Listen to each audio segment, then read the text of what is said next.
Madame, Monsieur, bonjour. Merci de nous rejoindre à la une de l'actualité. Lancement ce matin des travaux du 36e congrès de l'Union interparlementaire arabe à Alger qui se penchera sur la situation dans le monde arabe à la lumière de la conjoncture exceptionnelle que traverse la question palestinienne face à la guerre de génocide que subit le peuple palestinien.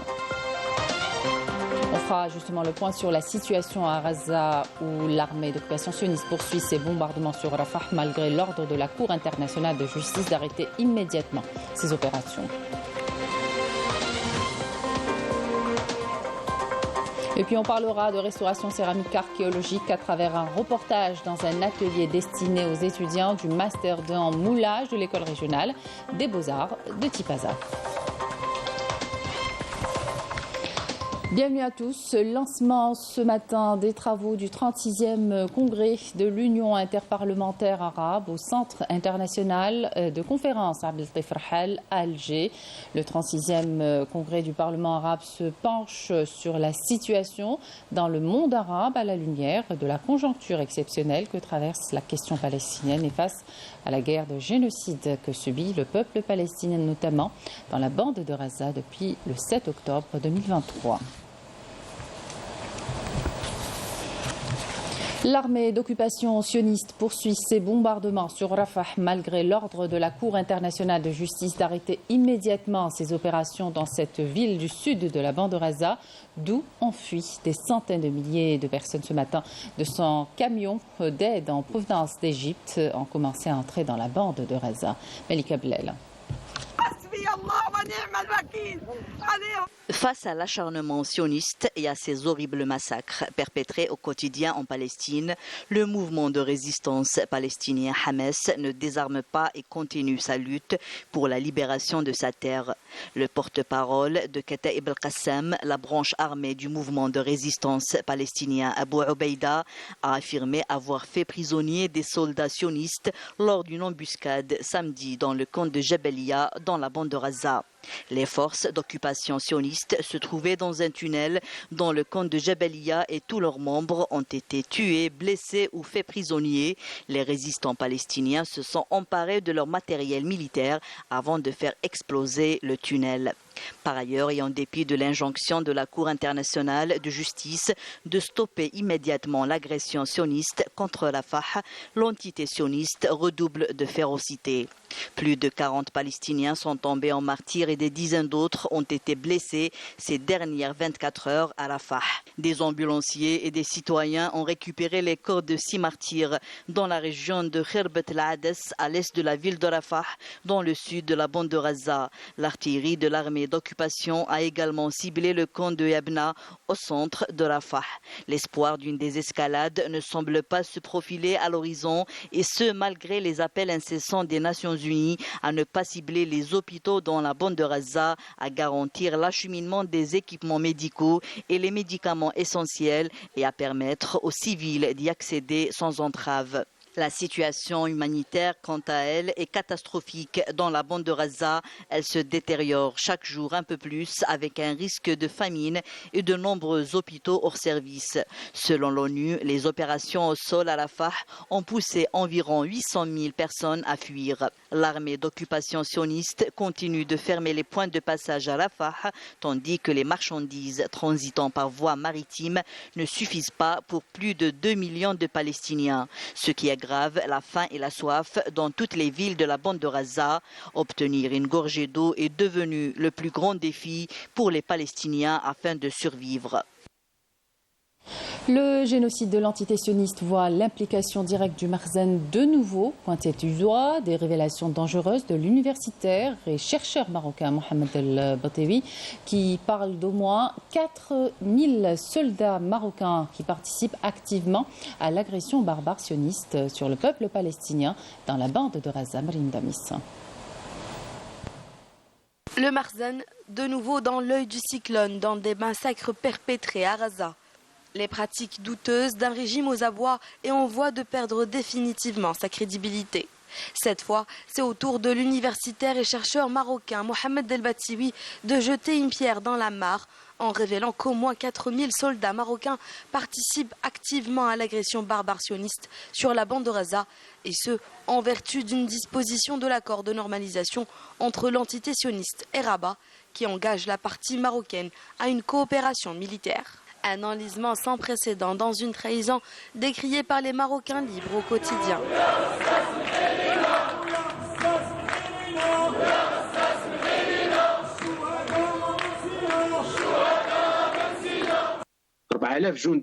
4000 soldats marocains assassinent des enfants, des femmes et des personnes âgées aux côtés de l'armée sioniste à Gaza, et ce en vertu des accords d'Abraham. Les jours du régime du Makhzen sont désormais comptés. C'est pour cette raison que plusieurs accords de coopération ont été signés avec l'entité sioniste. De ce fait, il a décroché le soutien de l'AIPAC, le lobby sioniste implanté aux États-Unis, et il a pu garantir la continuité du régime au Maroc. Bon, quoi qu'il en soit, ça reste honteux puisque c'est la conséquence des accords d'Abraham, mais en même temps, ils sont dans une logique sioniste parfaitement légitime. Simplement pour satisfaire les desiderata peut-être financiers, peut-être qu'ils y vont pour l'argent, c'est peut-être des mercenaires, ou simplement pour satisfaire des accords d'Abraham qui sont vraiment une paix honteuse, qui va à l'encontre évidemment de la nation arabe et du peuple de Palestine. Autant le peuple marocain est largement solidaire, comme tous les peuples arabes d'ailleurs, ils sont très mobilisés sur ces questions-là, particulièrement aujourd'hui où il faut du courage pour manifester, sachant qu'effectivement les accords d'Abraham signés avec l'entité sioniste n'ont absolument rien apporté au peuple. Le niveau des visites a été élevé. Plusieurs mémorandums de coopération entre les deux parties ont été signés dans les domaines du renseignement et militaire.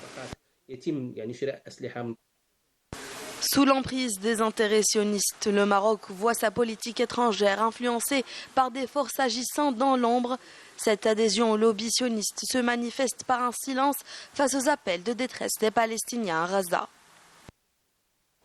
Et puis le régime du Makhzen n'est pas à sa première trahison envers la cause palestinienne et l'histoire se rappellera toujours des pratiques douteuses d'un régime sous l'emprise de l'entité sioniste. Le Maroc était derrière la défaite des armées arabes lors de la guerre des 6 jours. Autant dire que chez les Alaouites, la trahison est de père en fils. Walid Youssoui. Énième scandale qui éclabousse le régime du Makhzen. Le Maroc serait contrôlé par l'entité sioniste. Pire encore, le Makhzen ne jouirait d'aucune souveraineté dans la conduite de ses affaires extérieures et n'aurait aucun pouvoir décisionnaire. Les faits remontent à la trahison par Hassan II de la coalition arabe lors de la tristement célèbre guerre des 6 jours. Un enjeu majeur pour le Moyen-Orient. L'issue de cette guerre a permis à l'entité sioniste de contrôler davantage le territoire palestinien. Le Makhzen aurait aussi effectué une opération de transfert de dizaines de milliers de juifs marocains pour coloniser la Palestine, moyennant finances. Des personnalités politiques et leurs liens avec des réseaux influents ont également été mis en lumière, des liens avec l'entité sioniste et des accusations de complaisance au détriment de la Palestine.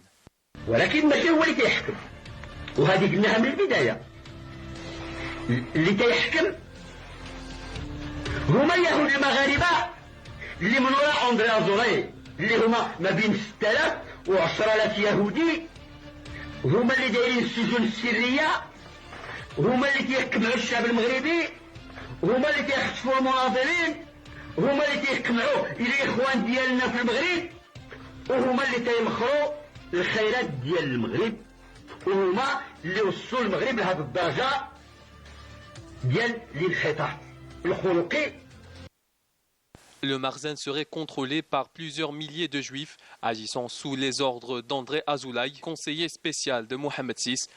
La famille royale est aussi évoquée dans des contextes en relation avec les origines et les affaires internes du pouvoir, ce qui fait perdre toute crédibilité et transparence du système politique en place. L'UNESCO a clôturé ce week-end la semaine africaine en musique avec un splendide gala auquel l'Algérie a pris toute sa part. Un événement placé sous le thème « L'éducation pour l'innovation, le développement de la culture en Afrique ». La correspondance de Afaf Blouchette. C'est un jam au sommet de son art qui a enflammé la scène de l'UNESCO hier, offrant une performance époustouflante accompagnée de superbes images aériennes des paysages variés de notre pays. Un jam profondément africain en rythme et en couleur, venu rendre hommage à notre continent à l'occasion de la célébration de la Semaine africaine à l'UNESCO. Le rythme africain il coule vraiment dans nos veines. Et puis, depuis tout ce temps-là, on défend cette cause africaine, à chaque fois, que ce soit dans la vibe, la façon de chanter ou de composer. composé, c'est-à-dire les rythmiques voilà, mélodiquement c'est très shabi, parce que c'est très riche l'Algérie en termes de mélodie, et les rythmiques c'est très très africain.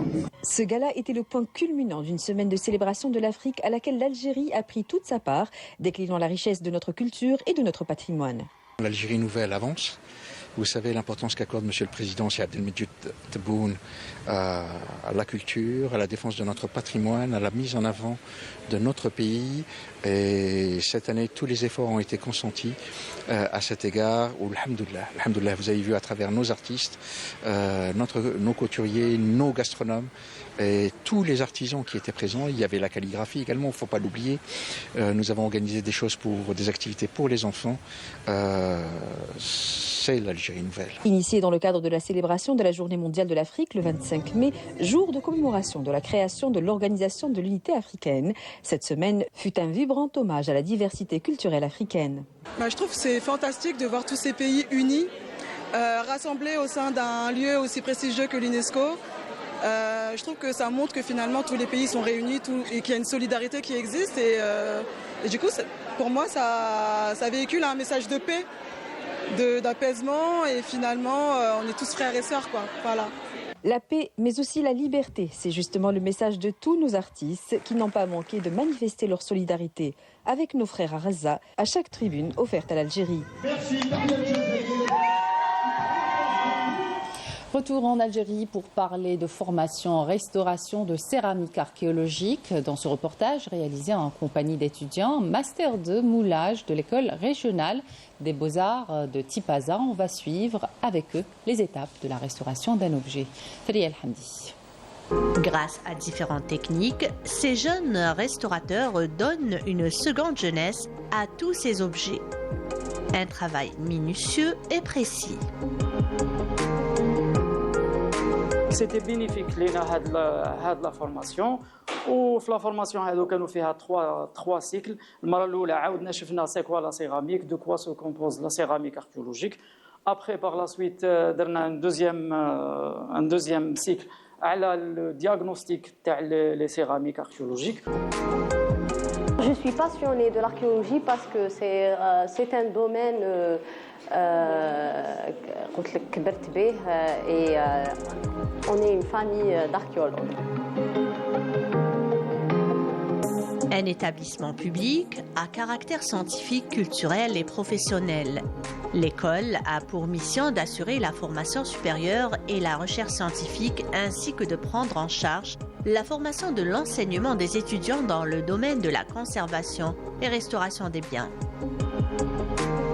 Formation de recyclage et de connaissances, d'apporter de nouvelles connaissances, de compléter les connaissances aux archéologues du musée dans le domaine de la conservation et restauration.